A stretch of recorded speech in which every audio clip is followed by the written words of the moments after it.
Subhanallah, alhamdulillah, la ilaha illallah. Subhanallah, alhamdulillah, la ilaha illallah. السلام عليكم ورحمة الله تعالى وبركاته. أيها الأحباب الكرام, dans les versets qui parlent du mois et des bienfaits de Ramadan, dont Al-Qur'an, il y a juste à la suite un verset qui évoque l'invocation. أعوذ بالله من الشيطان الرجيم. وإذا سألك عبادي عني فإني قريب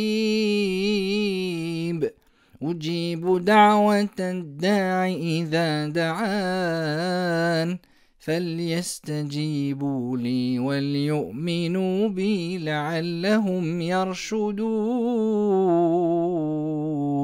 صدق الله العظيم. أيها الأحباب الكرام, dans l'invocation, il doit y avoir des ingrédients qui doivent être obligatoires pour la réalisation de notre invocation et pour qu'elle soit, incha'Allah, acceptée. Parmi elles, l'humilité. Allah subhanahu wa ta'ala déteste les orgueilleux. Qu'Allah subhanahu wa ta'ala nous préserve de l'orgueil.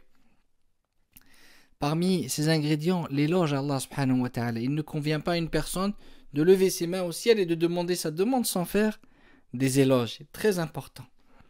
Et ensuite, vous avez un autre stade. Vous avez certaines personnes qui font comme nous, malheureusement, qui faisons des invocations lors d'une épreuve, lors d'une demande, d'un besoin.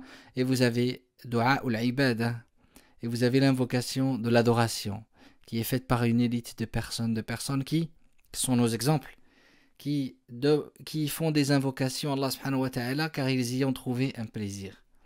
Et c'est le prophète sallallahu alayhi wa sallam qui a dit, celui qui fait une invocation, et dans son éloge et son invocation, il oublie de demander sa demande, Allah subhanahu wa ta'ala va lui donner plus encore que as-sa'ilin, que les demandeurs.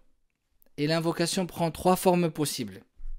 Soit elle est réalisée comme l'invocation qu'on a faite, soit l'invocation repousse un mal équivalent, ou soit elle est retardée jusqu'au jour du jugement dernier, le jour où rien nous sera profitable, ni nos richesses, ni nos enfants, ni autre chose de ce bas monde.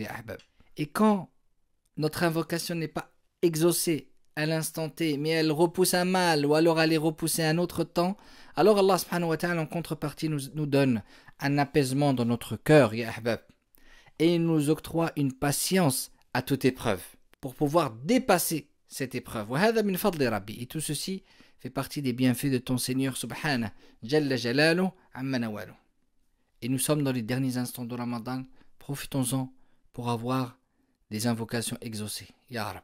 On demande à Allah subhanahu wa ta'ala de nous faciliter nos du'a, nos invocations. Et rappelez-vous du hadith du prophète sallallahu alayhi wa sallam.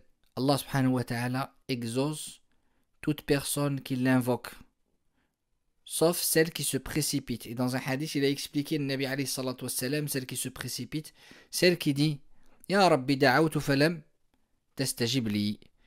Oh mon Seigneur, je t'ai invoqué et tu ne m'as pas exaucé.